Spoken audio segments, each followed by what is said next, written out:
Hello, everybody. Welcome to Poison Talks Volume 11. And it's a true honor to introduce my guest today, the man behind Mossmouth Studio, creator of Aquaria, Spelunky, and the upcoming UFO 50, internationally celebrated indie game legend, Derek Yu. Derek, how's it going, man?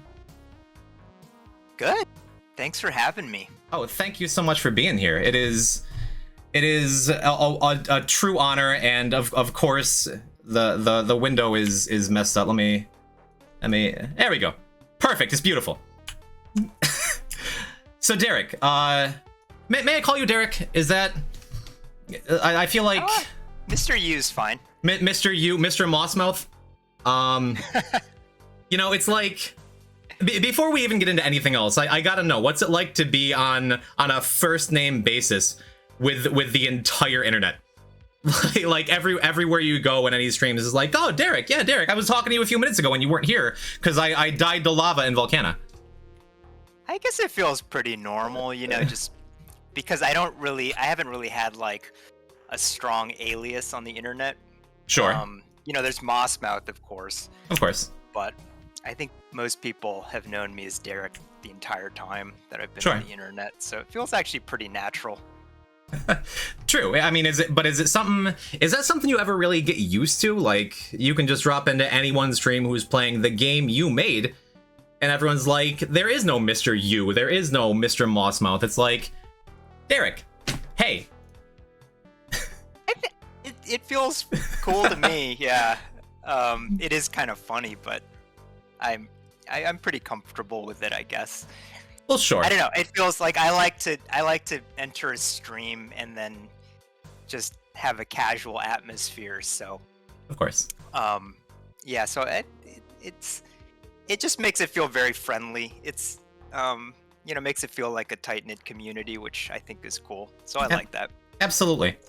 And like even at my level, which I was just talking about before you got here, it's like I am a small fish in a small pond that's part of a vast ocean. But sometimes I'll pop in other Spelunky streamers and it's like, oh, it's poison time. I'm like, yeah. They're like, oh, I can't play, it's poison. It's like, dude, relax. There's like a hierarchy to it, I imagine, where like I look at other bigger Spelunky streamers like, oh, that's the guy, and they look at you like, that's the guy, and then even you as a designer, like you talked about in your book as being in front of Shigeru Miyamoto at what the Independent Games Festival when you won for Aquaria in 2007. Like he was in the front row. You're like, so there's levels to it, you know? Oh yeah. Oh, for sure. You know, if Shigeru Miyamoto stepped into the chat right now and was like, hey, I want to be interviewed instead, Poison, you'd probably be like, Derek, you? More like, Derek, who? Get out of here. I want to talk to Shigeru. And I'd leave because I would totally understand. Look, I specifically instructed them not to make puns about your last name. I'm like, he's heard him for 39 years. I know, I saw that, and yeah, I have heard them for 39 years, so. If you're making them, then all right. But they're, you know, they're funny. Sure. To a point. I mean, I can make them. I can make the jokes, right? I can make whatever jokes I want about my name. You can say whatever you want. Don't go too far with it. But no, I would not preempt you from Miyamoto if he showed up because, well, for one, I'm a Spelunky streamer and you're Derek Yu. That's easy to say because he's not here right now. No, dude, I tell the story all the time on my stream about how I got my start. So I started streaming of January 1st of this year, and I was a streamer for about an hour, literally, before my chat started like people being like, yeah, we're here, Derek sent us in. I'm like, what are you talking about? I had like 3 viewers, like a couple friends of mine, and all of a sudden people were like, yeah, Derek tweeted out your stream. I'm like, yeah, sure. Then I saw your Twitter, I'm like, oh. Cool. But I think as I've started to develop like my own voice, my own platform here, I appreciate more and more what a great collaborative tool the internet is. Like, how different is game design from the days of like email correspondence you had to wait back and forth, that now you can just go on and get real-time feedback from anybody playing your game? Yeah, it's definitely different. Mhm. But I did want to say, your friend that tweeted at me, it was very cool of her Adelaide. to to call you out. I was excited because I thought it was really awesome that for your first stream you're choosing to play Spelunky 2, and I've said this before, but you did an awesome job. So I was Oh my very God. Yeah, no, I was I was totally expecting, like, first time streaming that, it's not gonna go smoothly, right? It's your first time, and streaming to me seems like a very difficult thing to do, to be playing and talking and interacting with chat and all of that at the same time. Sure. Plus, just yeah, I mean, making all the kind of technical aspects of the stream work. And no, it really felt like you'd been streaming for a while. I mean, was that like your first time? That was your first time streaming, like, ever? Literally. Yeah. Yeah, no. So I think you're very natural at it, and I think it was very cool of your friend to give you a shout out. So I was happy to promote that stream. All right. Well, the interview's over. That's all I needed. Like, thank you for coming by. Like, this was just a validation, and it's over. No, it's no, and I think you've done, and I think you've done well since too. Just getting involved in the community and interacting with people, and when I got started as a game developer, like, that's what I did too. In the early days of the internet, is like I went to different forums and posted comments and interacted with people. Mhm. And yeah, just kind of got involved in the community, right? For sure. And that's why I say you have the credentials to say I'm doing good, and that means a ton. Thank you so much. But that's in line with what seems to be your mantra. Your Twitter bio is I want to finish games and help people finish games. Like, I can't think of any other creator at your level who is so involved, like, who would just pop into some random kid's chat who's streaming and, like, get involved. I don't know. And I feel like a lot of the advice you give in your book and on your website and everything that you try to put out into the world, it doesn't just apply to making games. Like, it applies to streaming or content creation or work or life in general. Like, when you talk about, when you give that advice as a game dev, is it from the perspective of a dev? Or is it purposefully all-purpose? Like, where do you get the inspiration to give others inspiration? I think one thing is that it feels good, I think, to help people and get involved. But also I think it's like, it benefits. I guess for me, it's just, I find that it's a lot easier when sort of all of your goals are aligned. So, if you want to make games, I think I've learned a lot about game making, trying to explain game making to other people. Writing like an article about game development, it helps me take what are very chaotic thoughts in my head a lot of times. A lot of it is, it's kind of, they're more like feelings. I've said this before. Right. About what's right and what's not, and putting them into a concrete form to explain it to somebody. It's really like a win-win situation where I can help other people with my knowledge, but it also kind of helps concatenate all of that information, all those thoughts, into a form that is more easily understandable for me too, right? Oh, sure. So Absolutely. I think, in the act of teaching, I think you learn a lot about yourself, and I think your craft gets better as well. So, I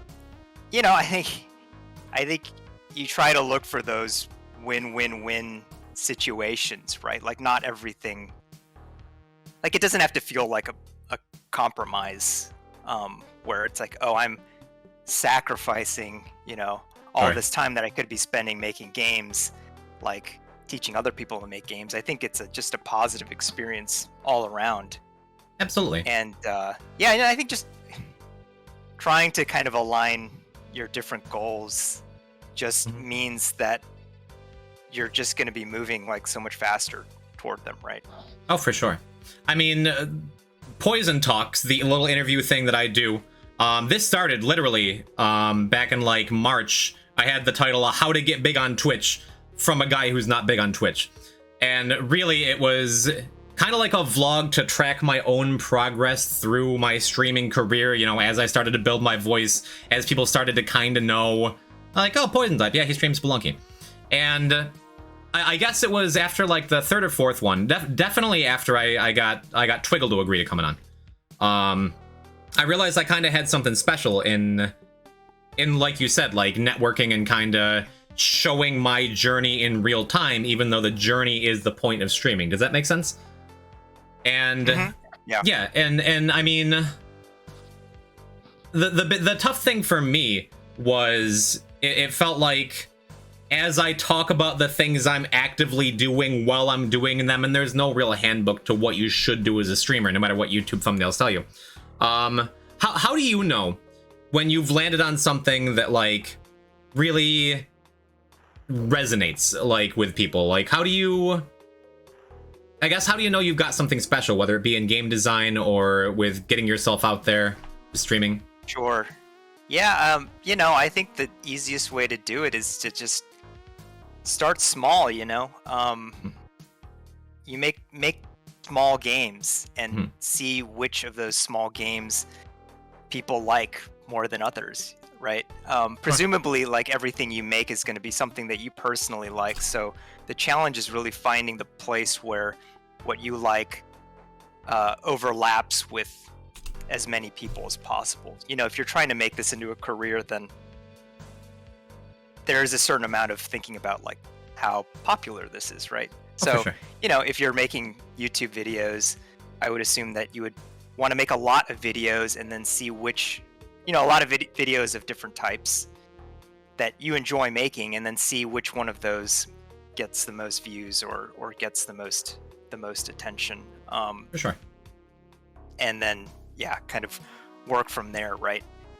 And then, you know, I think then the challenge is kind of building on that and capitalizing on it while also staying true to yourself and not becoming kind of just totally beholden to, oh, this is what people want to see, so I'm just going to do this regardless of whether it's interesting to me or good for me. Right, like I could be a Fortnite streamer, you could make a Battle Royale game, but if your heart's not in it, I don't know. Yeah, exactly. Yeah. You know, you could end up making like one type of video, and you know, you do see, I think, YouTubers who sort of go down that line, and sure. Maybe they enjoy it, but maybe they don't. But if you don't, you know, it's very hard to sustain that for a long period of time. Yeah. So that's the difficulty. Yeah, it'd be a shame just getting in like a rut of only making Spelunky patch note videos. Yeah. Hi, Xana. I mean, I know a lot of game developers. I think, you know, they get burnt out on their success. You know, it's like they have one game that really makes it big, and then you know, it's like, it's a kind of thing where I think from the outside it's easy to say like, oh, why are you complaining, right? Like, you made it, but I think as an artist, it can be very painful to sort of have that creative burnout, you know. And so for sure. I definitely am like a big advocate these days of just like sustainable game design and game creation, which it means starting small, and it means, I think, focusing on the craft of game development before, you know, trying to come up with that like crazy idea that no one's thought of, right? And then putting like all of your eggs into that for a few years or something. Sure. So, you know, because I think a lot of people think of games that way, as like, oh yeah, you kind of come up with like your dream game that has you know, all these ideas that no one's ever thought of, and then you spend like X number of years on it, and then it's like a huge hit. But I think game development really can be like anything else, just like a craft where you start small, right? You know, like if you're going to be a sculptor, you're not going to start with like a 20-foot tall marble statue, right? Like you're gonna start with Right. like, I don't know, clay. It's like a little clay things, and you mess those up as you slowly get bigger and bigger. So Absolutely. yeah. Yeah. And I mean, well, it's great to hear you being humble about that kind of thing, and the way you talk about your beginnings, and it's just like building up a set of skills. But obviously, Spelunky is an enormous runaway success, and it seems like such an obvious combination, but such a genius one to combine like platforming and roguelites, because obviously, as anyone who's come to my channel knows, it's just a content machine. Whether you're playing, whether you're watching, Spelunky is always interesting, right? And I think, like, when it comes to other big name games like your Zeldas or your Final Fantasies or your Resident Evils, like, they all have one set experience. And Spelunky kind of has an infinite number, you know? Do you think, as time goes on, do you think roguelikes as a genre are going to become more and more mainstream? Like, that'll become the default for games to keep things fresh? Or do you think it's kind of a niche experience to design? I think it's going to get to the point where you don't think of the term roguelikes, but there are roguelike elements pretty much everywhere. Because I think roguelikes, one of the reasons why they're so popular is that they just tap into concepts that are just generally very futuristic, if we're talking about games and interactive experiences. And, you know, a certain set of those ingredients kind of together in this specific way is we call that roguelikes. And that's already getting, you know, it's already become more and more diluted, right? Like, originally it was a very specific turn-based dungeon crawling type experience that has randomly generated dungeons and permadeath and things like that. And so now it's already kind of spread to basically every different genre that you can think of, right? Right. And I think it's going to continue to kind of spread, you know, these ideas of like random level generation, I think, just tie into the bigger concept of procedural generation in general. And, you know, permadeath, I think, ties into this concept of, well, you know, people just want to have more and more meaning in their games. And, you know, what really like gives things true meaning in a game is that, well, it honestly requires like losing things like in the game world, right? Like that's what I think really provides meaning in a video game is, or what really gives something value, I think, in a video game. One of the things is, you know, the fact that you can actually like lose it, right? Sure. So like so, you know, the concept of permadeath, it's like when you're playing Spelunky, you're really thinking about what you're doing, because if you make a mistake, you die. Yes, you get to play again, but you've lost that run. Yeah, there's stakes to it. And I think you've lost that entire world that got generated for you.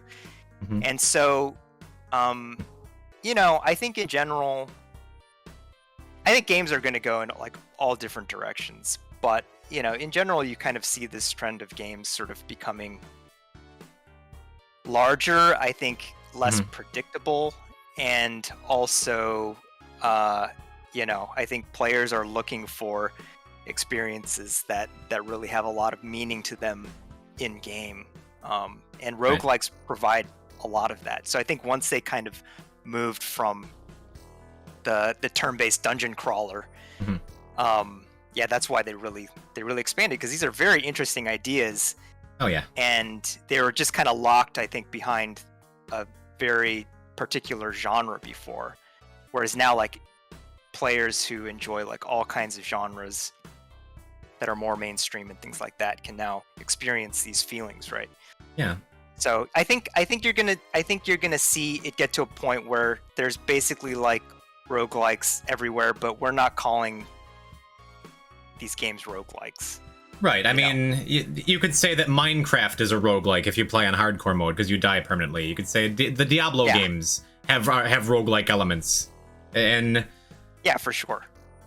And Diablo was like directly inspired by Rogue. Of course. What I think David Brevik said. Yeah, and you can see that for sure. Yeah. It's the idea that even if you're telling like a specific story, the tools you have as a developer, it's easier now than it used to be to make things random, to allow for procedural generation, to have a game that's not going to have the same experience, but it hits the same beats. And well, I do think that Spelunky is like the pinnacle of that in my mind. Because I think players wanting to tell their own stories through their play, I think, is just another one of those larger concepts that roguelikes really tap into. Mm-hmm. You know, that's not like a bullet pointed feature of roguelikes, like in the Berlin interpretation or whatever, right? Emergent storytelling it's not one of the like requirements, but I think it's one of the ideas that all of those different rules of roguelikes like tap into. Yeah, I mean, anytime you watch anyone play Spelunky, there's stories that are told, or clips that are posted in my Discord, or any of the other Spelunky Discords, of a caveman picking up a shotgun and tripping over a rock and shooting a shopkeeper, of, you know, an off-screen arrow trap triggering a crocman that jumps into the loop in the cosmic ocean. Like, there's all of these stories that make the game feel alive, and I think that adds so much to the longevity. Yeah, you know, because I think every run can feel very personal in a roguelike, and there are situations that arise that happen in someone's run that don't appear like in anyone else's run exactly the same way. And I think that's like a very powerful feeling that it really, you know, games can kind of only provide as an interactive art form. So. And you know, speaking of telling stories and of longevity, it reminds me of a time that you came into my chat a couple months ago, and you said something like, I'm paraphrasing, why is Mega Man? So how do you feel about modding in Spelunky or in your games? Because I know it can be kind of difficult from the perspective of, oh, I'm getting bug reports that aren't really useful because Overlunky is on. Or is it just like another way to give your game more life? I don't know. What's your take on it? Yeah, no, I mean, when I asked why is Mega Man, I wasn't talking about modding. I was just literally asking why. Like, why does Mega Man exist this period, you know? Oh, right. So it was more of an existential question. It was totally an existential question. No, I love modding. I think it's you know, it's interesting because I love the concept of modding. I don't tend to play games with mods very much at all myself, but I think the idea is great. Just of players taking games into their own hands and creating, you know, it's just more creativity, right? And so that I think is great, and it's very much in line with just how I feel about art in general and how creativity begets creativity. Oh yeah. And I think it's a similar, I think your segue was an appropriate one, because I think it is similar to playing the game normally and kind of telling your own story that way, right? It's just more of like kind of a, I don't know. It's a different way of kind of like sort of building off of another work, which is all art is like that. It's derivative. So I think it's right. I don't play with mods that much myself, because I don't know, when I play games, I just I kind of just want to like play the game the way the developer sort of intended. And you know, like I would rather play the way the developer intended than I think even in a way that I would find more enjoyable, you know? So like I really just kind of want to get into that person or that team's head and just kind of see what they wanted to show me. So that's just, you know, personal preference, but in general, I love the idea of mods. And yeah, actually, I have made, I think about it, when I played Doom as a kid, I actually did make my own mods and levels and stuff for it. Yeah. So. I remember, you ever, you know Chip's Challenge? The old Windows 95 game? Yeah. Love that game. When I was younger, I I got in and like took all the sound files out and re-recorded my own voice doing all of them, like chip bumping in the walls, like and then splashing the water like push, and that was like my first experience modding, and then I don't know, it's so much. That's game development, really. I mean, I think a lot of game developers got started modding other people's games, and I had I learned a lot. I think working on Doom and yeah, changing the sounds and tweaking the weapons and stuff like that. So I think it's only just now that I can kind of make my own games that I think I don't mess with mods as much. Right. Well, and a part of it is like seeing the artist's vision, like you said, for what they wanted it to be. And it's... that's an idea that I like. I've been thinking about a lot, and I think I want there to be, I think, allowances for people to make games that aren't necessarily there to give you like a good time, right? Or to give you the exact experience that you want as a player. Getting over it comes to mind. Yeah.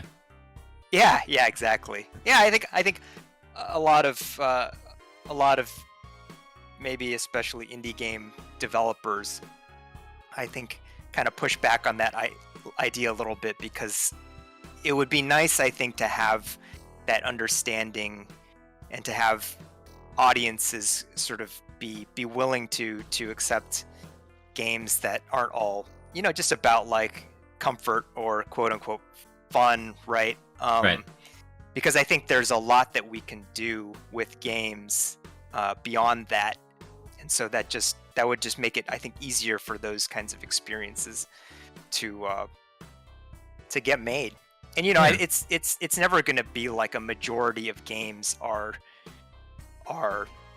there to give you anything other than fun. So I think it's really just, I think, about allowing that smaller segment of games to be able to flourish and thrive. Well, sure. And that goes back to like the artist's vision. Like the idea that anybody out there can have their vision be put out and seen and experienced in a medium like games. For one, it's awesome that anybody can have a voice in a platform, as evidenced by me talking to you. But also, it comes with like,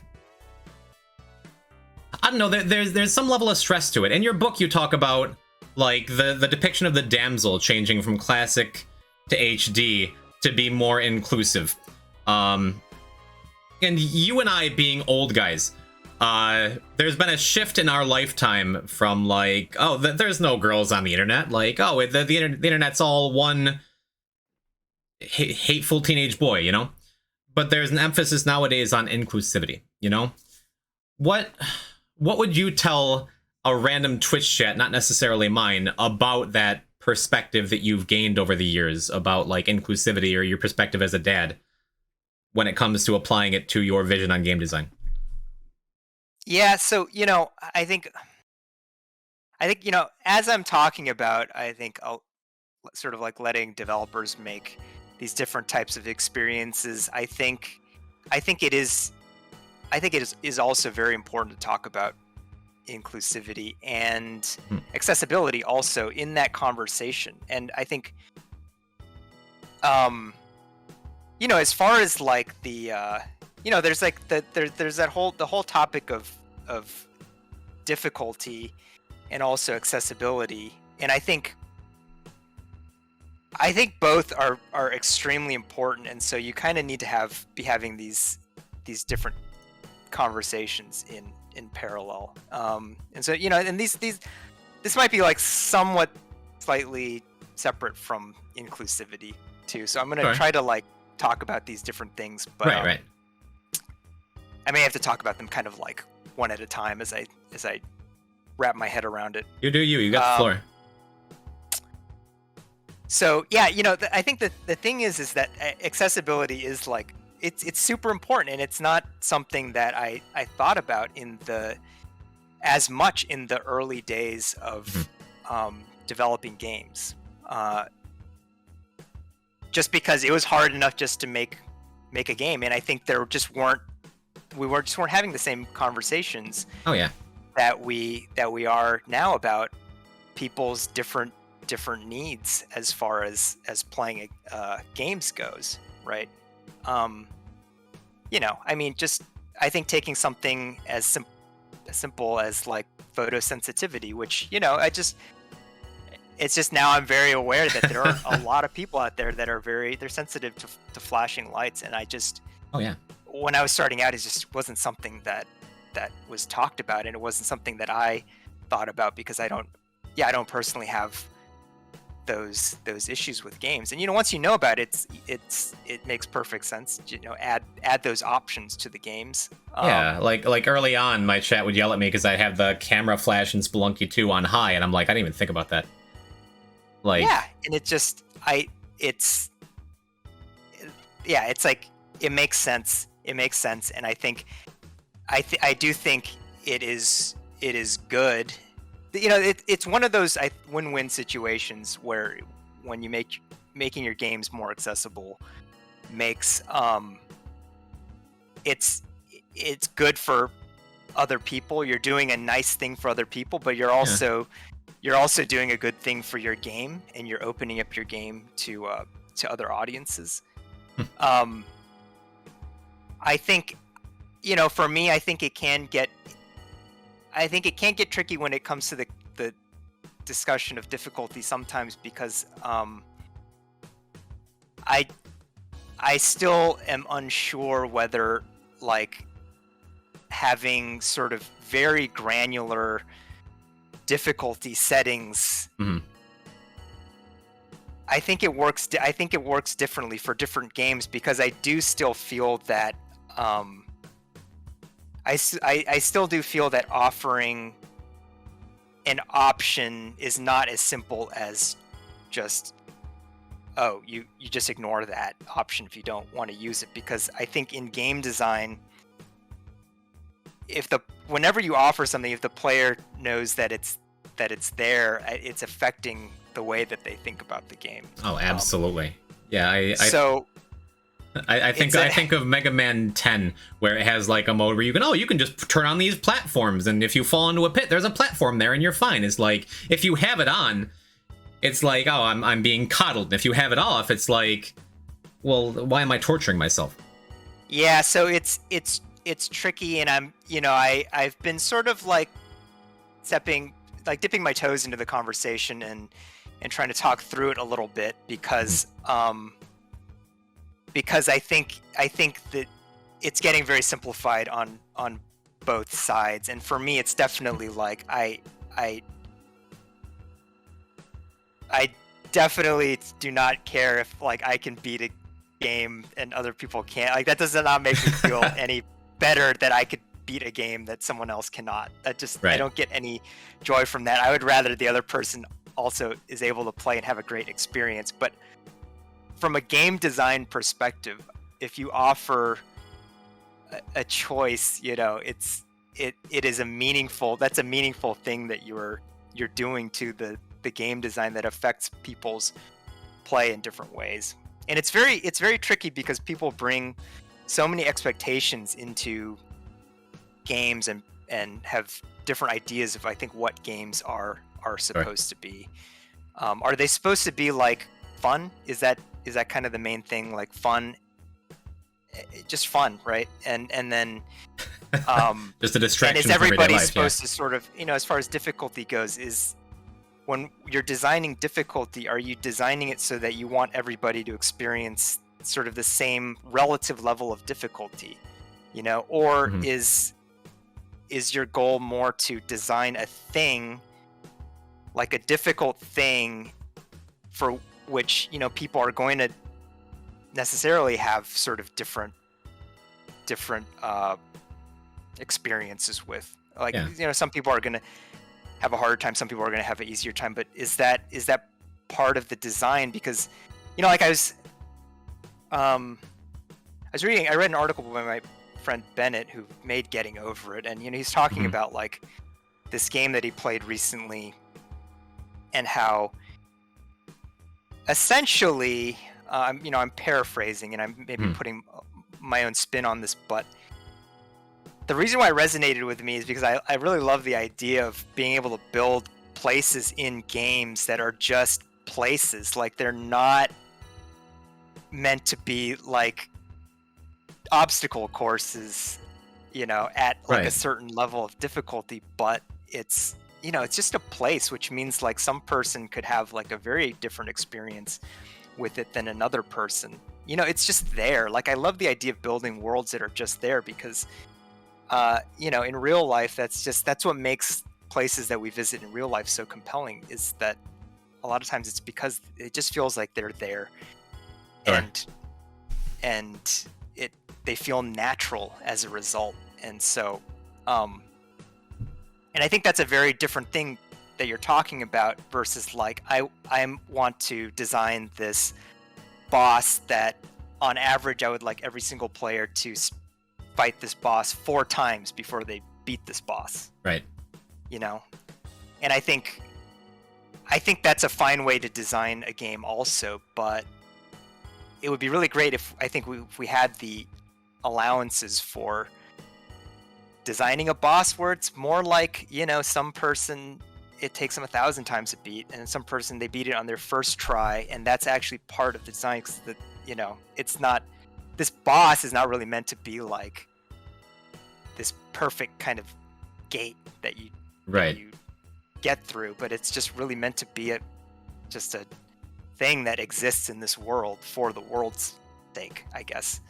Well, so it's very complicated, and I think yes it is. That's a very thorough answer. It's not easy to explain. It's certainly not easy to explain on Twitter, but it's going to be an ongoing conversation that we're going to have. But I do want to make it very clear that I think accessibility in general is super important, and I'm very happy that people who need accessibility options to enjoy and get involved in games are speaking up about it. And I think same with inclusivity. I think that in general it's just a win-win. And I think you can take the cynical attitude of you're just sort of making your game more diverse and inclusive to kind of like get on people's good side. From my perspective, though, it really just means better game design, because as game developers too, I think most game developers would feel the way I do, which is that you know what? Yes, it may be in some ways like having to think about all these different types of things complicates our lives a little bit, because it's more things that we have to think of on top of like making sure that the controls feel smooth and making sure that there aren't bugs, or just adds an extra layer to it. Yeah. But I think any game developer worth their salt, or any creative person making something who's sort of worth their salt, will see like, this ultimately leads to better game. Ultimately, it leads to better games, because you're having to think about things more than you would have normally, Yeah. That's something I've experienced on Twitch, like being opened up to thousands of different perspectives that I just don't have because I'm just one guy, But it shows you the way other people live, and it's a window into their lives, and if you can reflect that in what you create, that's even better. Like, to use Spelunky as a very specific example, because you did mention the damsel. So like Spelunky Classic, right? Like, I'm putting together these 2 different genres, and I had to put a lot of my energy into thinking about how that was going to work. And so, as far as like the character designs go, I didn't put, like, relatively, I did not put as much effort into those. And so in that case, in those situations, I sort of fell back on existing tropes, because that's what you do, right? Yep. You fall back on what's already there and sort of established when you are not putting your thoughts and energy into it. yourself, right? It's like it is a way of building on what is already there. But I would say that I think the character design and the design in general of Spelunky has gotten way better since. Oh, without question. And I think that is precisely because I moved away from those tropes, and I just thought more about it, right? I put more thought into it, and I listened to feedback, and I thought about, well, instead of relying on what was already there, why don't I try to figure out what is just fits Spelunky's world better? Yeah. And that's part of the creative process, is like you said, you start with the building blocks that are already there, and then you find your own voice through it. And I think the evolution of Spelunky through Classic and then HD and then 2 is an enormous example of that. Yeah, so, I think like with the damsel case in particular, I think the game became better as a game. I think it also became more inclusive, and I think it became more like Spelunky, versus just I like relying on existing things. It kind of became its own thing more. Right. So, I think if there's a case where a character really has to be like it really has to be like a specific type of character to fit a very specific type of story. I think game developers will, they'll make that happen. But otherwise, I think it's always worth considering. I think just making a more diverse cast. I mean, that we expect diversity, I think, in terms of all kinds of other aspects of the game, right? Like diverse mechanics, diverse gameplay, enemy types, diverse systems. The more complicated that games get, the more interesting they become. So I don't see why it would be any different as far as character designs. Like, falling back on some of these existing tropes, you're not really like saying or doing anything that's too interesting a lot of the times. Well, on the one hand, it can be kind of a cheat code to like start with an existing framework. But on the other hand, segue, you could cheat by just making 50 different games at once, couldn't you? For example, some kind of compilation. I'm talking about UFO 50 if it's lost on your chat. You got a game coming out that has all like 50 different games in one together, yeah?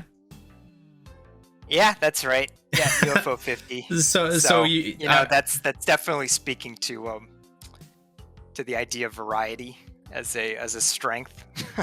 Oh, absolutely. And watching the trailer on mossmouth.com, go check it out if you don't know.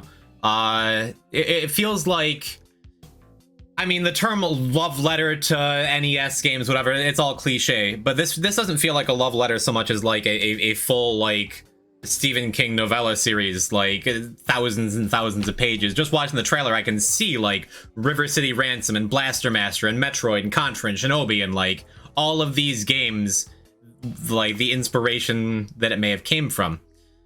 The big question I think everyone in chat wants to know, can I be a beta tester for UFO 50? I have to. I think it's always difficult, like with Spelunky, right? Like, no. We can skip that question. Are you? Did well, you? It's just for me personally, like how much would I rather see you just kind of experience the final product, it is, on stream. What a diplomatic answer. No, my real question is, what came first? Like, was it the idea of putting a compilation together that this would be a cool thing to do, like a little NES pack? Or was it like a bunch of projects you had little ideas for and it came together and you're like, oh, what if I put all these ideas in one thing? Was it designed from the ground up as a compilation, or did it spring forth as, I want to release all these things? It started as just a conversation with my friend John, who I've known for, John Perry, who I've known for a very, very long time. since the second grade, and he was my first like game development partner. We started Black Eye Software together, and my very first games, a lot of them I made with him as kids, and we just released them for free. Sure. And so it started with a conversation with him where he was interested in getting back into making video games because he'd done a lot of work in designing card and board games. Right. We were talking about doing a video game project together again. And so I was telling him, I really like Game Maker, and I think that'd be a great way for you to start learning how to make games. You could start, I guess, like pick up game making again, video game making, because it's kind of similar to using click and play, which is what we did back in the day, right? It's kind of like this nice built-in framework for making video games. And as I was talking to him, I was just thinking like, because my advice, of course, was to start by making something small in Game Maker and see how you like it. And but I started thinking like, we both really like just making small games, and it would be cool to make small games together, but as like a commercial game developer now, right, it's also really hard to kind of like make a small game and release it like as a product without having all this pressure to kind of like embiggen it to make it worthwhile for people. Everyone will have the expectation like, is this the next Spelunky? Like, well, it can just live on its own. It'll be what it's going to be. Yeah, so my thought was, well, what's a way to make small games and sort of make it into like a bigger project that we're eventually going to want to get to anyways. And so the idea was, well, what if we just put like all these small games together and make it a big game? And it felt like that would kind of work really well with our lifestyle at the time, as far as like teaming up, because we're living in different places and gives you time to do it at your own pace. Exactly. And I think at the time I was playing with the idea of making Spelunky 2 also, and so trying to figure out how all those were going to fit together. It seemed like if we made small games, it would be, the collaboration could be a little looser, and we could kind of work on our own a lot and sort of convene when we needed to. So it felt like a good fit for what we were interested in doing and how our lives were going at that time. Okay. Well, and those are all like things you have to think about, I think, to be able to make a game these days. Absolutely. And chat, make sure you go UFO 50. You can wish list it on Steam right now with the release date of when it's done. But I'm looking forward to it whenever it is done. Because I'm such a sucker for retro games to begin with, but knowing the philosophies you use to make games, like, I think there's going to be something to at least 45 of them are going to be good. So yeah, it's going great. I think our hope is that out of all those 50 games, you're going to find some games that you don't like at all. Because part of the reason why this project seemed so interesting to us was because we felt like with 50 games, we can really make the games the way that we want to make them, even if they come off as being like kind of awkward or not to everybody's taste, right? We can kind of experiment, and it'll be okay, because hey, if you don't like a game in this collection of 50, there's going to be 49 other ones for you to play. Ooh, I like that. Yeah, and with every game, we did try to do something new with it. There are some genres that I've personally been interested in, and I've never gotten to make a game in that genre before, and I wanted to just see if there was something that I could do with that was like a little bit different. Awesome. So, there's like I've always been interested in beat 'em ups, and I've never made one myself. And there are things about like existing beat 'em ups that I've always felt like I'd maybe like to change. And so one of the games is just like I wanted to make a beat 'em up, so I try to make a beat 'em up. And then there are some games that I think are really quite unique and sort of it's hard to pin them down to a particular genre.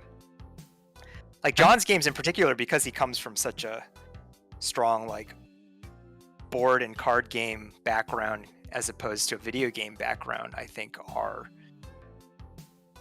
like they're very, very different, I would say. And then definitely. You can see connections to board and card games, but as far as video games go, I think they're quite unique. Well, we are getting close to time. But again, go wishlist UFO 50. Check it out on mossmouth.com. I'm excited for it. Yeah, it's as far as the timing goes, we can go like a little past. I guess for you, it's 7. We could do like 7:30, I think. Oh, you give me an inch, I'll take a mile. Since I know, you got me. Yeah, you got me into some pretty interesting and complex topics. I feel. Yes, like, and you've handled it well. You're pretty good at this. Oh, thank you. Yeah, I know yeah, game design is just like, it's such a huge topic, period, and it is one that I obviously spend quite a bit of time, that I've had, the good fortune to be able to spend a lot of time thinking about, but it just feels like no matter where you go, there's just so much more to think about and discuss. So it's kind of never ending. Well, it's definitely, I mean, if you want to know more about Derek's philosophy as game design, I'm going to shill his book again. Check out Spelunky by Derek Yu. It doesn't work quite right with my green screen setup, but it's beautiful.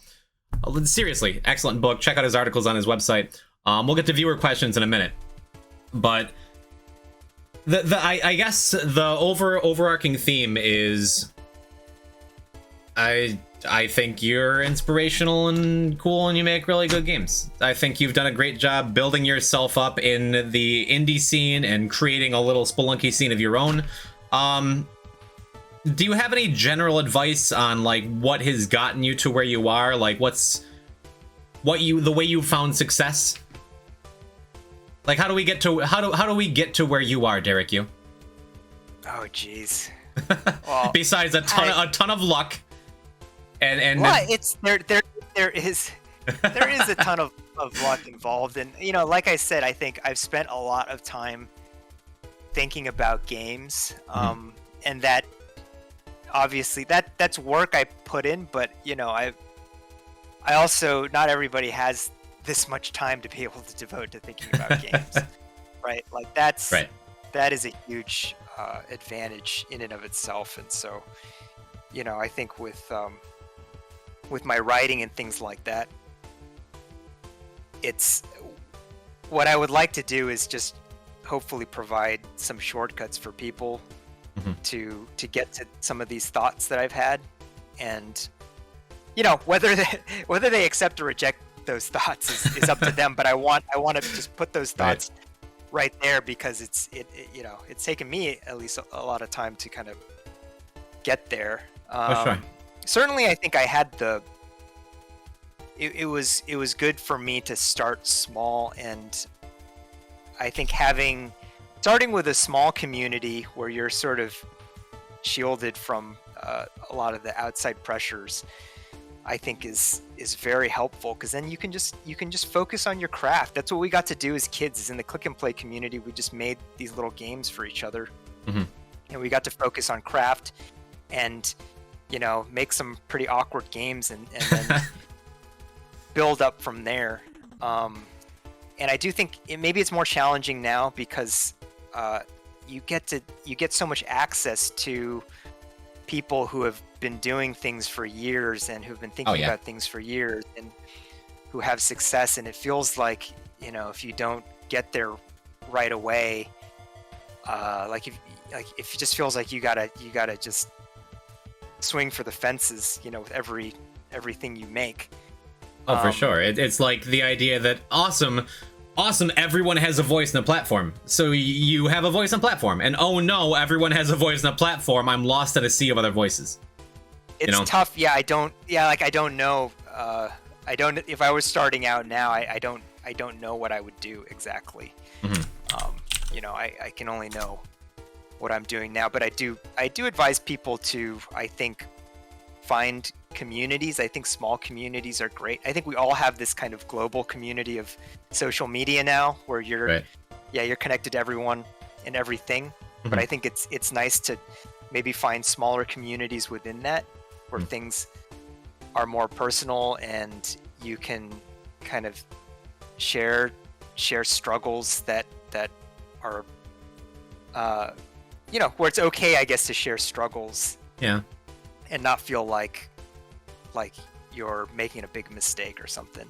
Make small things and sort of like practice within the safety of a smaller community. I think that's really useful. And then if you need to, I think it's nice to then put some feelers out in the wider world and see what people think. But then, if it gets too crazy, if it gets too scary, at least you'll sort of have friends, closer friends that you can fall back on. Right. And then build up, and I think about the craft, whatever you're doing, whether it's making games or streaming, like really think about the craft of it and why things work in certain ways. Definitely. That was something that we got to figure out early on, which is really nice. Being present, there's something to be said for it, like in the moment and thinking about what you're doing, being mindful of what your actions are and around you. It sounds cliche and it sounds obvious, but it's if you're not thinking about it, right? Yeah, there's just, there's an overload of information now, right? And so, like, to give you an example, like I see seasoned game developers and they're giving really good advice, right? It's like a thread on Twitter or something with advice, and it's really good advice, but it might not be the right advice for someone who's just starting out. You like, if you're just starting out, you have to prioritize what you're doing, and I think experienced game developers have a tendency, which makes perfect sense, but they have a tendency to give out advice that's quite specialized. And it's like, if you're not taking care of the bigger, more obvious things first, and they might not be obvious to someone starting out, right? Yeah. But if you don't take care of those sort of like the low-hanging fruit kind of stuff, then a lot of the specialized advice it's just going to be like a distraction, where you're sort of, I think, getting to the weeds a little bit, where you're not even ready to do that. To put it in like spelunky speedrunning terms, right? It's helpful. Or just speedrunning terms. A couple of those guys in chat, yeah.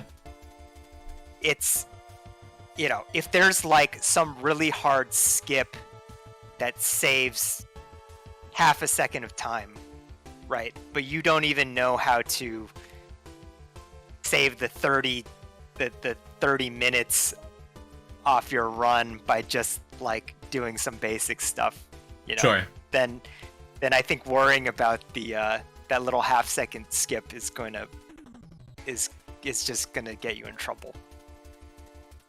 Or it's like if you're playing a fighting game, right? If you're trying to learn the 30 hit combo to maximize your damage in this one specific situation when you don't even know basic footsies. you don't have a neutral game and you're trying to get the full juggle, yeah.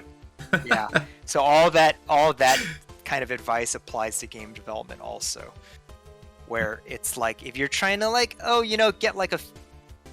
get a few more people to come to your booth at PAX or something, when when you're at the level where you really just need to figure out how to get a game done and finished, and just in a relatively short amount of time, just to see what people think. Period. I think, it can be tough. So that's kind of the danger, I think, about where we're at now. Whereas when I was starting out, it's like no one knew what was going on, and so you didn't have a lot of advice, but there wasn't advice to kind of get led astray by. Right. And a lot of this advice, like I said, it's great advice. You might not be ready for it. Well, if nothing else, thank you, Derek, for blazing the trail of indie games and for sharing the wealth of knowledge you've accumulated with all of us. Seriously, I mean, really, it's genuinely. It's genuinely my pleasure, and I'm very thankful that I had the opportunity, and it required a community of people. It always takes a community, right, to get help from, to lean on, to give you motivation and advice when you need it and stuff like that. So I think that's very crucial, and it's really my pleasure. Very nice. And speaking of community, we're gonna get to viewer questions, and then maybe one game of Arena before I keep you. I know you're a busy man. But I'm having fun. This always happens. I'm like, I gotta go by the certain time, but then once we get started, I'm having so much fun. It's hard to leave. I'm very glad. And with that, thank you for the claps in chat. I don't know if you've had my chat open. They haven't been behaving the whole time, but they're all very thankful for you as well. I've been peeking. Yeah. I can't look at it too much, or I'm gonna totally lose my train. That's my entire Spelunky career. So last thing I swear before we get to viewer questions, I had this idea from a viewer that I workshopped with a couple viewers. Derek, would you mind giving a couple Spelunky related sound bites for content creators to use in their videos or perhaps Twitch notifications? Okay, I'll give you a couple and you just read them back to me, okay? Yeah. You just say them back to me. Maybe I should do a few takes of each one, or sure, whatever you feel comfortable with, okay? We'll start out with I'm gonna get a sip of tea just to clear my voice. I can already feel my throat starting to constrict, so it's okay. No pressure on this. You got this. I'll help you through it. We're gonna start with that's a dwelling moment. That's your line. However you want to say it, like, that's a dwelling moment, or that's a dwelling moment, like.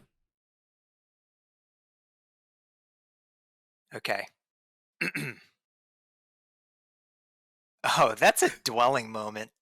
Oh, that's perfect. That's perfect. Done in one. You're a one take Andy. All right. So next. I don't know why that came out. I don't know what I wasn't planning for it to come out as a little bit of a Valley Girl sound to that. No, you imagined a mole falling on you, knocking you into an arrow trap, into a totem trap. I know what you did. How about this one? Something a little more reserved. Derek forgives you. But that'll never be true. Like, that would. All right, it's for the content. Okay, for the content. I see how it is. Okay. Derek forgives you. Perfect.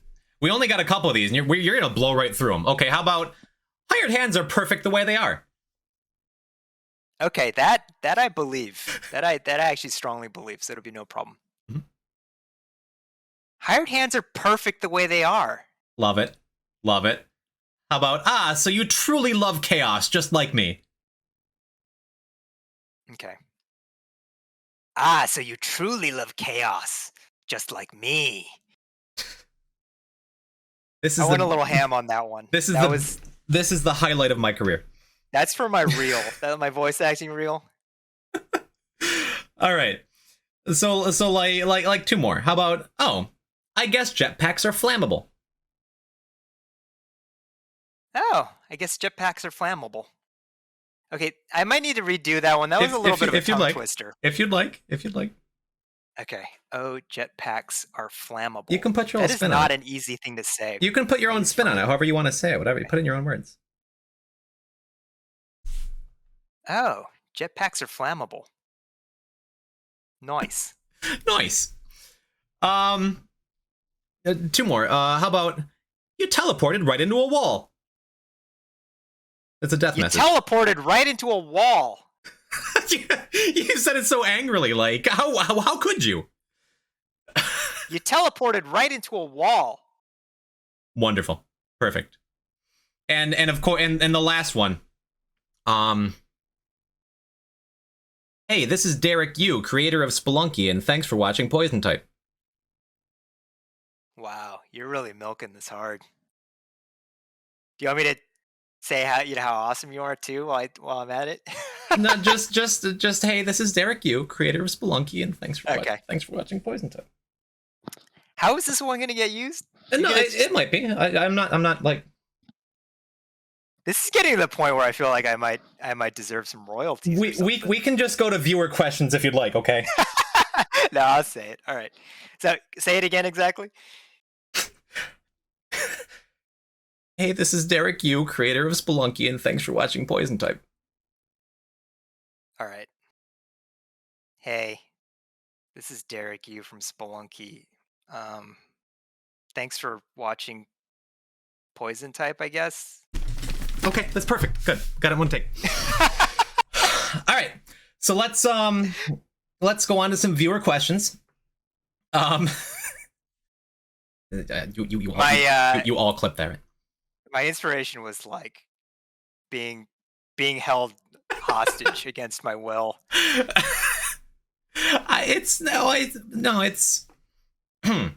So we'll take a couple viewer questions and we'll play some arena. Okay. Luca the Jackal wants to know, what was your favorite individual chains of any item or enemy or character, anything from HT to Spelunky 2? Was it the Vlad's cape glow up? Was it like Temple becoming the embodiment of hell on earth? Oh, this. If you have a favorite of an area or just period, just anything, an item, an enemy, an area, a character. Well, what's like something that stands out as like I love that change from HT to 2? Oh, geez.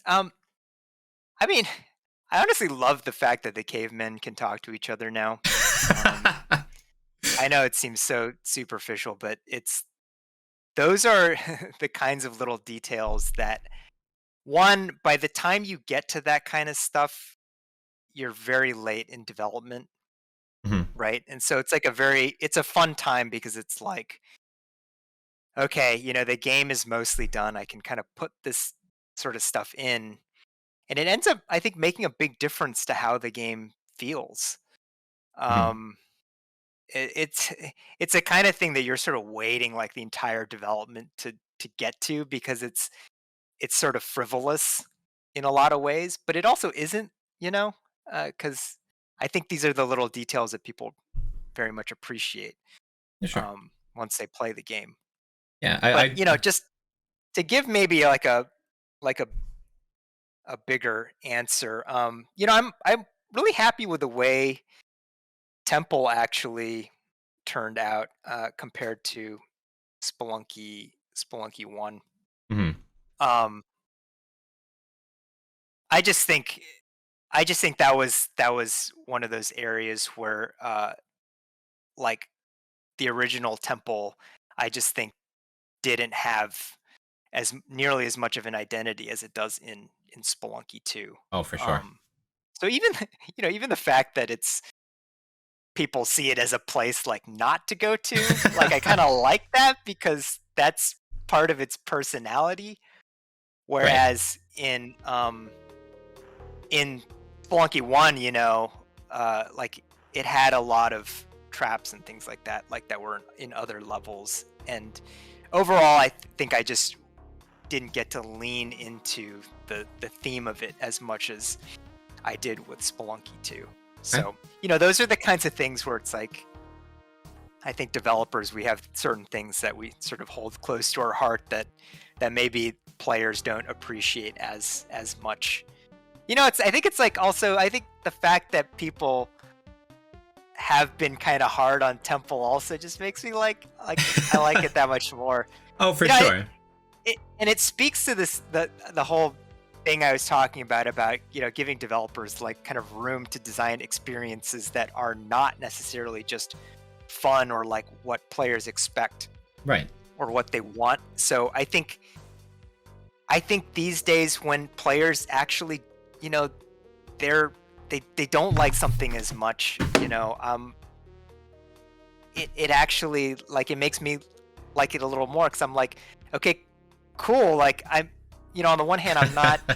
It's not like I'm happy that you're not happy or anything like that. Right. But like, it's to me, it strangely speaks to the potential of the medium that, like, you maybe aren't having just a grand old time with it. You're trying to avoid so hard saying I like that is not fun.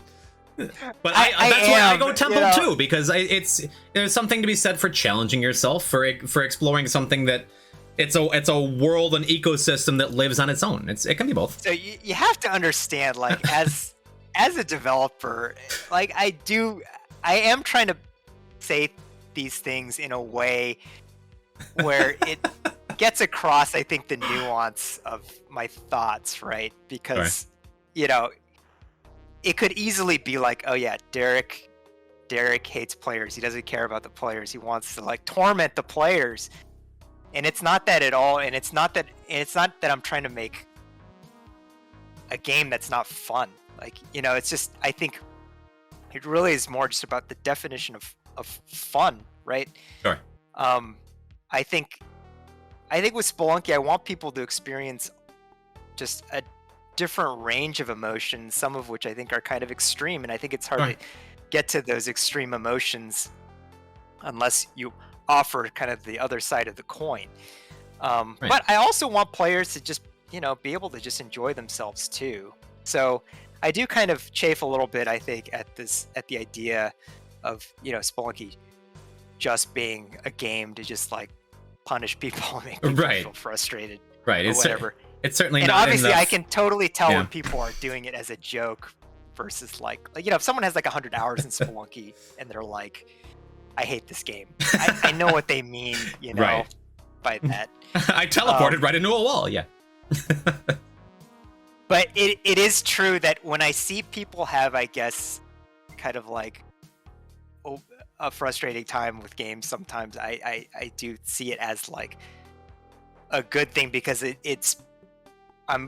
do want people to sort of break out of this idea that games are only about like kind of casual fun or whatever. Yeah, you're feeling something. I think casual fun is great. There are plenty of times where I want to play a game that's just super comfy for me, and it was after a hard day or whatever, and I just want to play a comfy game. Yeah, I just want there to be the possibility of all these different experiences. So, cool. Temple, thumbs up. The evil turnip has quite a question. Could you clear up some pronunciation issues, like from you? Settle the debate once and for all. How do you pronounce the flying dog that you use to access the sunken city? Okay. All right. Well, to preface this, my Chinese is not good. Right, but you made the game, so it's not your Chinese; it's your names in Spelunky. Yeah, it is. So I guess what I'm saying is I'm going to be speaking this with essentially like a Chinese American person who doesn't speak Chinese great. Sure. They're that type of Chinese accent. Stop dancing around it. What's up, dog's name? I would probably just say Qilin. Yeah. Qilin. Okay. Because I'm too scared to try to say it with like the actual Chinese tones. Qilin. Now we know. That's how I would say it if you cannot pronounce like the Chinese tones. Yeah. Okay. What? How do you pronounce the egg boss at the end with the snake head and the bird head? I would say Hundun. How do you pronounce the eye that you get out of the gold chest at the beginning? I say Udjet eye. How do you pronounce the sarcophaguses that Qilin hatches out of? Oh, Ushabti. Okay, and one more. The gold guy that you unlock from the City of Gold. He's been in the game since HD. The player character, made of gold. Ow. Well, that settles everything, chat. What? We're moving right on. I don't care. I don't care what you say. I think for the Chinese character's name, if you can pronounce the Chinese properly, that'd probably be like the official way. But it's definitely more like Hundun and Qilin than like Hundun and Killen. Hundun and Updog, yeah. Yeah. Sunset by Plane wants to know, have you thought about expanding the Spelunky universe into comics, board games, spin-off games? Do you see that as something maybe in the future? Is it a secret? I'd definitely be open to that. You know, Spelunky 2 was, for me, I mean, it's another game in the series, but it was a game where I was very excited to expand on the lore and, you know, going back to that, our discussion about inclusivity, you know, I think one of the things I spent a lot of time on was thinking about more about the characters and their personalities, and I gave them names. All of that was included in thinking more about the characters and just making them more interesting. And obviously there was kind of like the history of the original games and stuff to build on. So yeah, for sure. Yeah, I think I'd certainly be interested in expanding the Spelunky universe if the opportunities came up. Okay. I'll let you know when my Spelunky fan game RPG is done. Yeah. I'm cool with the you know, I'm always happy to hear people's like fan theories and oh man, chat would fiction and stuff like that. Would you play a Rafi dating sim, chat? You know what? Don't answer that. So tell me, what's the whole deal with Rafi? Because I don't think I get that, to be honest. Can you explain it? I could. I mean, I made a whole YouTube video on Rafi Dislav. People tend to not care for Rafi or love Rafi. There seems to be nothing in the middle. Like Rafi's just okay.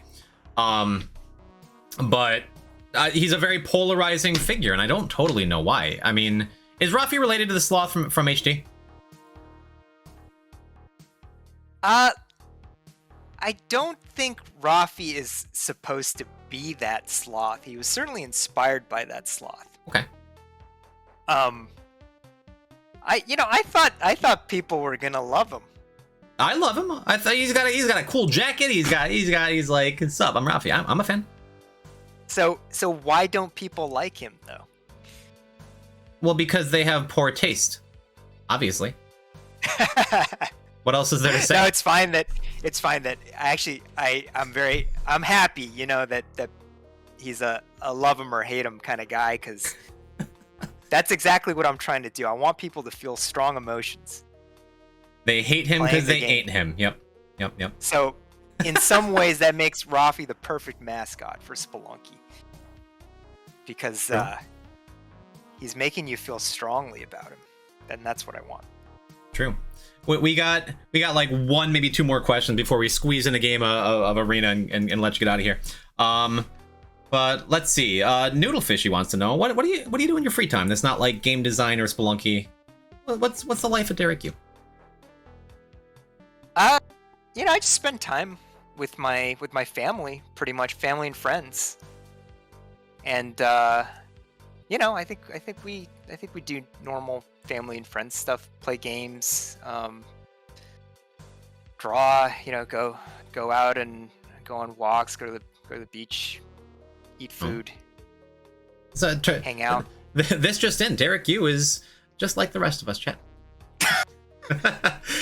What if Derek was one of us, huh?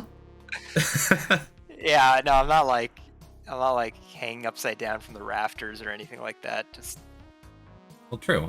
Is that this just in, chat? Vlad's design based on Derek Yu. Anyway, I don't know. As far as like specific hobbies, I think, you know, aside from I think the ones that a lot of people have, of just going to the beach, watching movies, things like that. Okay. You know, I mean, I enjoy drawing still quite a bit. Oh yeah, and since having a kid, I've been doing a lot more drawing with pen and paper, which is really great, because that's just gives a different feeling for sure than painting digitally all the time. Yeah, Just Fiction says in chat that your daily drawings on Twitter have been great, and I agree. Like, the Inktober has been... It's funny how easily I can pick out your art style after having played so much Spelunky and stuff. It's just like, yeah, Derek wrote that. before I even see like the name. So keep up the good work, man. That's cool. I think I think every artist would be happy to hear that they have a recognizable style. Oh, for sure. And, I've certainly have like many inspirations. So it's nice to hear, that my personality is coming out. For sure. Hectic, I'm not going to ask your question. You can ask him yourself in a second. And the last answer is no, Hectic. I didn't even see the question. Just the answer is no. Okay. Hey, come on. If there's the question I typically ask, because I have other streamers on here, is what's your favorite moment in your Twitch career? But your career has spanned so much more. So I guess to adjust the question, is there a favorite moment you've had as a viewer of your own games of Spelunky? Like something you watched happen, whether it was B-Rex in the first Eggplant run, whether it was the discoveries in Spelunky 2, the Twiggles 799. What's been your favorite viewer moment, if you could just pick one? Viewer moment. I think so a couple, come to mind. I think I thought the ESA marathon was really cool. Absolutely. As a viewer, it was amazing. Yeah, I really liked the arena tournament that you all put on during Xana's anniversary stream. You did a great job commentating. I told you that in private, but I'm going to say it again in public. You flatter me so much, Derek. But you did an excellent job commentating, and for me, it was cool to see arena mode get some love on stream, and I think prove itself as a very entertaining esport. Oh, without a doubt. Because I mean, everyone knows it's always been a bit of an underdog mode, but I know that it does have a pretty strong fan base. So it was cool to see it in a public way and see it work. Definitely. So I really like that. Well, what do you think? Do you have time for one round of arena, maybe? Speaking of which, wow, what a segue. I worked on this for months, Derek. do you have time for perhaps a game? Sure, yeah. Okay, all right. Well, it just so happens that this background I've had up the whole time is actually just Spelunky running. Let me see. I do need to plug in a controller. Oh no, you're not a keyboard guy? I could try keyboard. I think I'd be more comfortable with the controller, but I'm gonna have to. If you don't have a controller right there, I'll play on keyboard with you. You know what? I'm gonna play keyboard because I think I have to unplug either my webcam or my headphones on short notice. Scuffed so interview. Let's keyboard it up. Okay. I'll also play keyboard. While I get this set up, something that wasn't particularly a question, but several people asked if you could do an Uba noise. What is an Uba noise? It's what one of the three sisters in the jungle. When one of her noises is like Uba. I think that's up to you. I'm setting stuff up. You can throw an Uba at chat if you'd like one, but don't feel like you have to. Okay. No Uba for chat. No Uba for chat. I need to hear the actual sound again. And I think I would rather. You just heard it would it. make much more sense for Eric to do it. You just heard it. It was Uba. Okay, but I feel like I'm gonna be a copy of a copy. Oh no. Do you feel like you did an accurate version of it? I'm pretty sure it was like to the note. Perfect. I have perfect pitch. I don't know if you know that. So when I say Uba, like, just saying.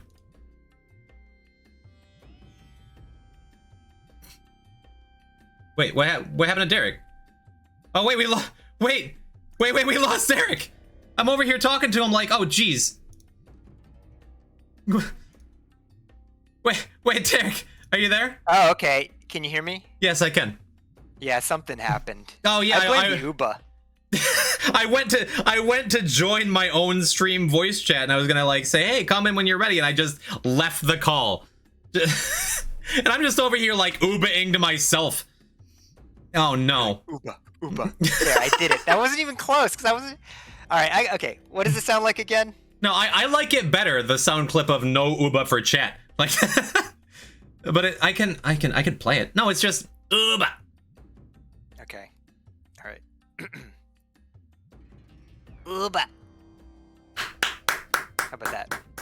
A plus. Glorious. The Uba-S of Uba. Alright, I have... Oh, wait. I'm setting up arena. But my whole layout's so scuffed for this. Okay, we're going online. Oh, the latest patch changed it to custom arena. I think it's amazing that you're still putting out patches. Let me see. You know what? Hold on a second here. I think I'm on a development build, and I should probably switch to the normal build. Oh boy, we don't want everyone to see you're reintroducing the worm. Not prepared at all for this. Okay, Chad. I know I'm scuffed all the time, but I told him about this weeks ago, just so we're clear. Let me add that. I just wanted to put up the bar to hide the code, cover the whole screen. Okay, hold on. Okay, we got it. Scuffed interviewer, scuffed interviewee. Overall, completely scuffed. Derek, thank you so much for stooping to my level for this interview.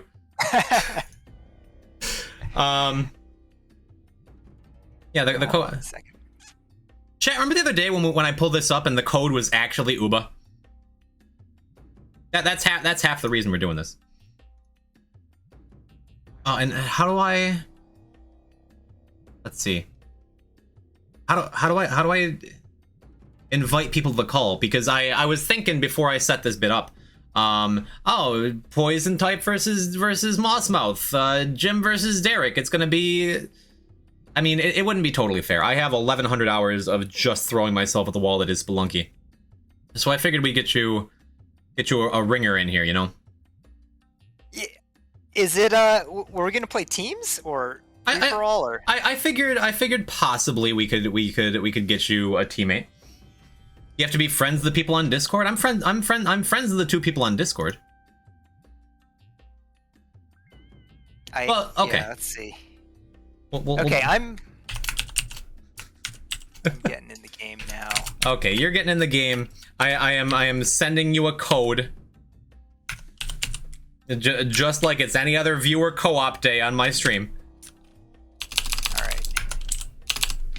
Let's see. I see you typing. Okay, well you got a code to enter. There's like a little man with a plus. Add friends to DM.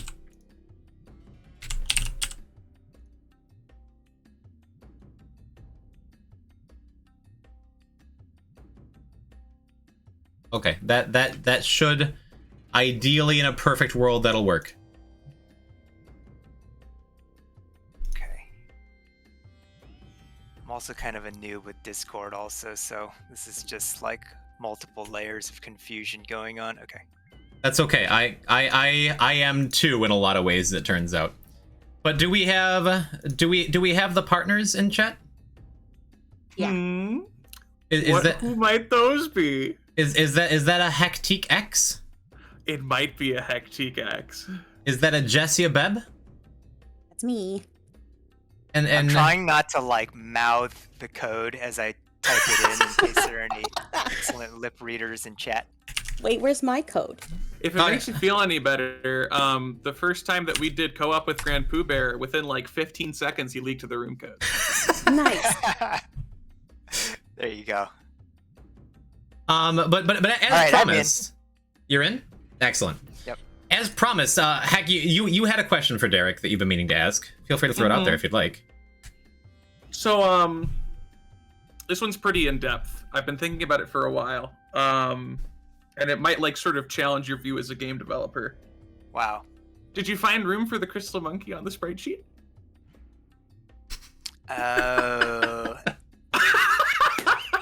About that. To be honest, I kind of forgot about that you asked about that. And this is why this is why we have modding tools. So don't forget. After all, you were so sweet about the push block. Oh yeah, what did you think about that? Did Mickey tell God. you about that personally? Yeah, so Mickey gave me the heads up early, and I had to be hush hush about it. and I've been talking to some people about it. It's been this really weird experience where we still see the structure, and we have this intrinsic negative reaction, but then we get down there and we remember, oh my god, the bush block is on the other side now. It's beautiful. So I'm gonna be honest. When I had the level file open and I was looking at that, part of me wanted to just add push blocks everywhere. Well, Cover the entire level. I was half expecting that, like, when I went to go and boot up the game, I recall some mention of my game having, I think, thousands of push blocks, which I seem to have escaped that hell for now.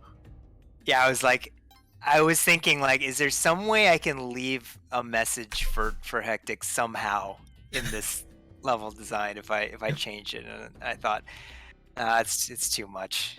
Too much time. Too much, but I don't know if heck you found the Easter egg. Where now, if you bomb down below the bottom of 1.4, you'll see a cave drawing of a crystal monkey with a knife in its back. No, it's in the latest patch. It's crazy. Stop! What? It wasn't my idea. I need the poor sweet boy. Okay. It'll be like Hectique's room. You know how in Zelda 3 there's Chris Houlihan's room? I do know that You're reference. There'll be Hectique's room where you fall into it, and yeah, there's just a crystal monkey just laying there, just a single frame. You know, my favorite thing is that, because I talk about it with tons people, of push blocks everywhere. You're just exactly totally enclosed by push blocks. The crystal monkey will solve one other issue that has plagued the series. He will finally poop tiny diamonds. The only way. That was one of the first things I checked too. Put it in like a fan fiction, and I think you have a better chance of it making it. Oh, we can't talk about fan fiction on this stream. Well, wait a minute. For the sake of making sure everyone has an equal voice, so heck, you got to ask Derek a question. I want to keep things equal. Derek, do you have any questions for Jess?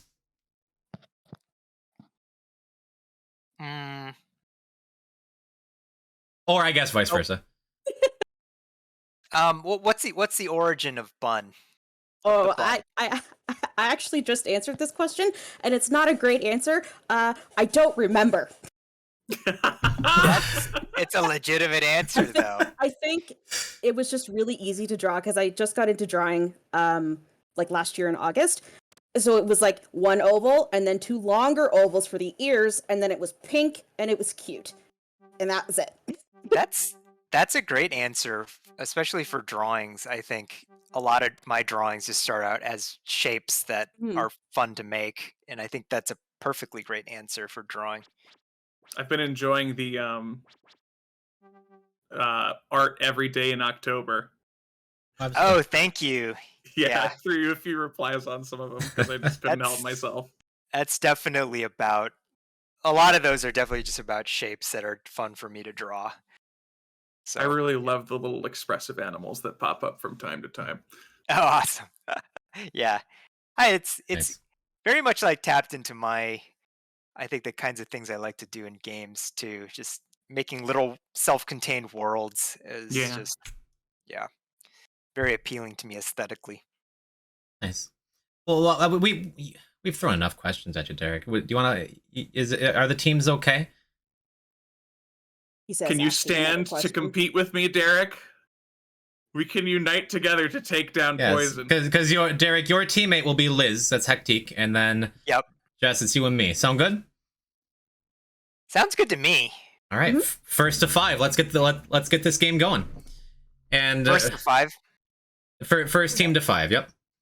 And we gotta start on treadmill. Good luck to you. Warning, Derek. I may be good at your game. I am not good at arena. It's fine. Yeah, I'm gonna have to get used to keyboard. Oh, my keyboard is immediately not working. Oh, here. That was it's bad. fine. Okay. All right. What? We've got Okay. 2 down. Yeah, to themselves. Derek died, so I. My first act in arena is to kill I Derek. panicked with the bomb. And Derek blew himself up with a bomb, We so I clutched it figured. out. Hey, look, a jetpack! I found a jetpack. Jess, please no. Oh my god. It's the keyboard. I'm telling you, it's the keyboard. As soon as I started, I realized my keyboard isn't working. I have to go controller. Oh, there we go. I've got spike shoes. I'll win now, obviously. Oh, good. I left those We're on. just throwing the bodies. At least throw your teammates' bodies at each other. Like, Absolutely not. No. I'm the teleporter player. 80% world record. oh no. I'm so scared. Oh no! It's I okay, was it's so okay. hoping for the telefrag. Oh, Oh God. yeah, no, that's that. Okay, you got it's teleporter versus metal shield now. No, please, God, why?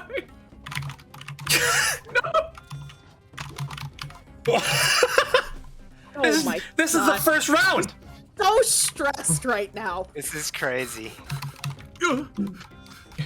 Don't panic. He's just in front of Derek.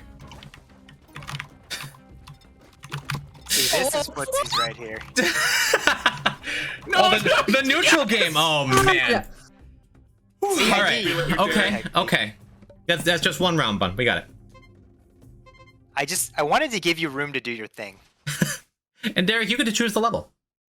Oh wow. You say you wanted to give me room. I did blow you up at one point. It's All right. What would be good for us, do you think? Oh, you know what? I think I thrive in crush trap territory. That makes sense. I was talking up temple. Roundabout grinder. Burial chamber has a lot of crush traps. Let's do grinder.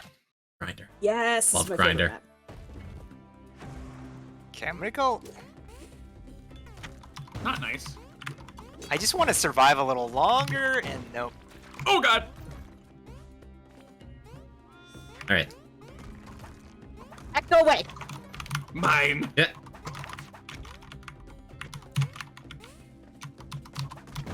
Jeez.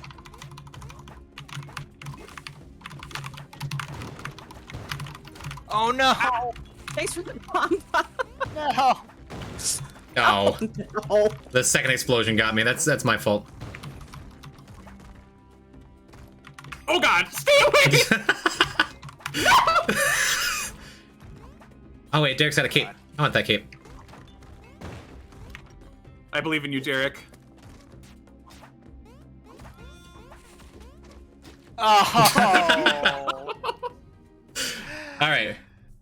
We did it, Jess. I wanted It's to be even. known that both of my deaths involved me hitting the window. I'm not doing good. I mean, it's this- even. No. This, Derek, you can't say that.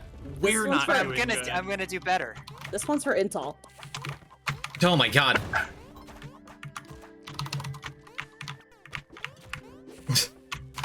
Oh, that's me. Yeah, I was whipping Hex Ghost. I had to teach it a lesson. Yeah, uh-huh.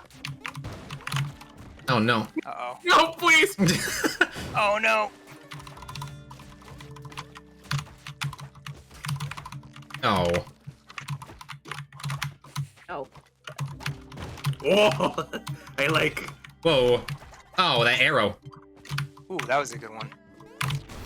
I like the gun. I like got the caught on the ledge. Oh, I got shot a lot. Nothing I Woo! can We're do. both alive. All Hey, I right. felt good about that one, even though I did try to attack Hectic a few times. It's okay. I attacked Jess At least I once. missed. So Derek, did you think there's like a future in Spelunky arena tournaments? I would love to see more. Yeah, I think we should do this more often, really. this is very fun. I mean, there's a certain level of chaos to it, but I feel like, you know, I hate you, Hectiquex. I come from the Smash Brothers scene, right, where like a lot of the competitive scene comes from. Shoot. I'm dead again. Yes, you are. A lot of the competitive enjoyment comes from turning off some of the stages Yes. and like changing the rules a little bit. But I think You're this on your own, is Derek. so entertaining.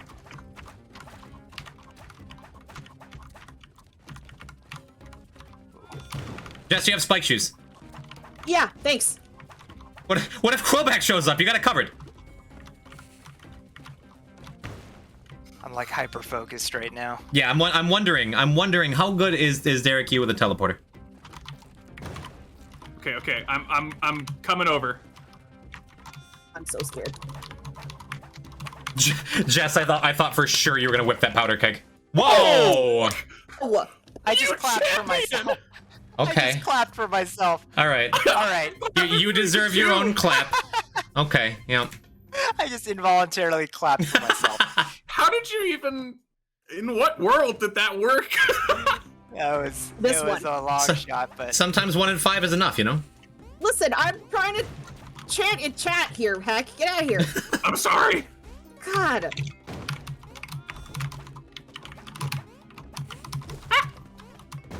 Uh-oh.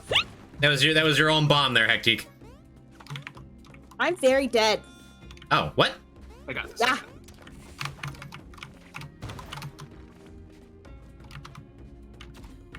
oh god. Oh no. Oh, true Oh, can. no. Hmm. This can't last 22 seconds. Or... It's okay. I clutch Oh, these. wait. I don't clutch Yeah. these. Ooh. Derek traded places with me. That was teamwork. Derek is playing on a developer build. This okay. All right. We can. Derek is good in arena. I'm loving this. It's yeah. I brought you I'm in as a getting better. ringer, Heck, just in case. No, I'm getting carried by Derek 1,000,000%. I love it. All right. Okay, All right. it's Okay. What do you think? What do you think, Hectic? We haven't seen jungle yet. Okay, I like it. This is game point, Big Jess. one? We got to step it up. All right, Tower to Heaven. One of the tower to heaven. I Okay. think that's an appropriate one to end on. Hey. This Wow, isn't over yet. Wow. Listen. Yeah, I didn't even realize.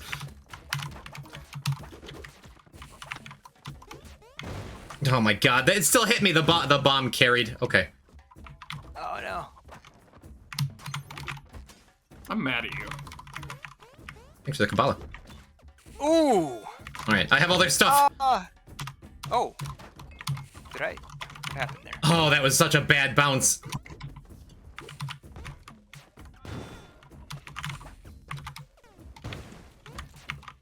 Hmm.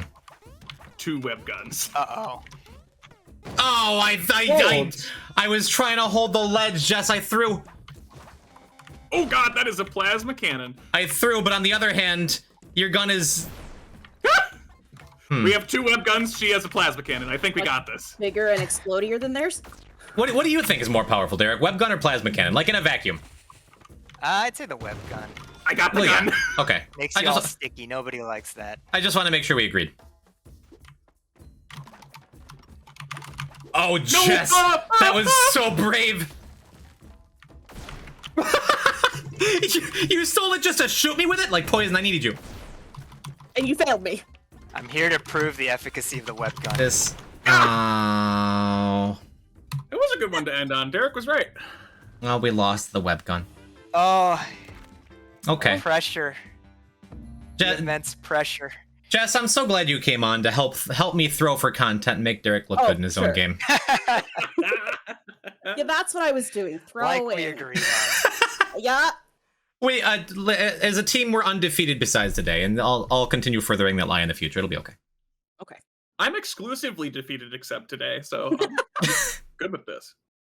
That was fun, though. I think we should have more arena matches in the future. Oh yeah. Agreed. True. Well, I think in the Official future, tournaments and such. I think in the future, probably sometime in November, I'm gonna host my own arena tournament. I wish I had more to throw at you, chat, but just stay tuned to the Poison Type channel. We'll figure it out.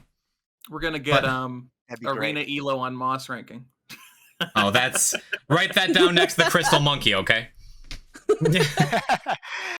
No, I'm all for that. No crystal monkey, but Oh man. yeah, or how about this? You have to pick. You have to pick one. Oh, Crystal Monkey. One of those will get him. Crystal Monkey, 1,000,000%. Why do you want to ruin all the AJE runners, huh? You don't have to put it in the journal. It wasn't in the HD journal. Okay. All right. I'll look in the texture sheets. I wrote it down. I wrote a note for myself. If I see the patch note see if someday, it's I hope you possible. know I will scream and like wake up my neighbors, and I won't regret it at all. Oh man. All right. I feel like we should just wait like 10 years.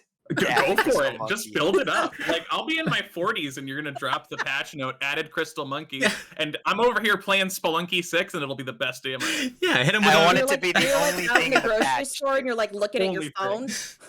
Yeah. Yeah, seriously. Just Xana sends out the video for the patch notes.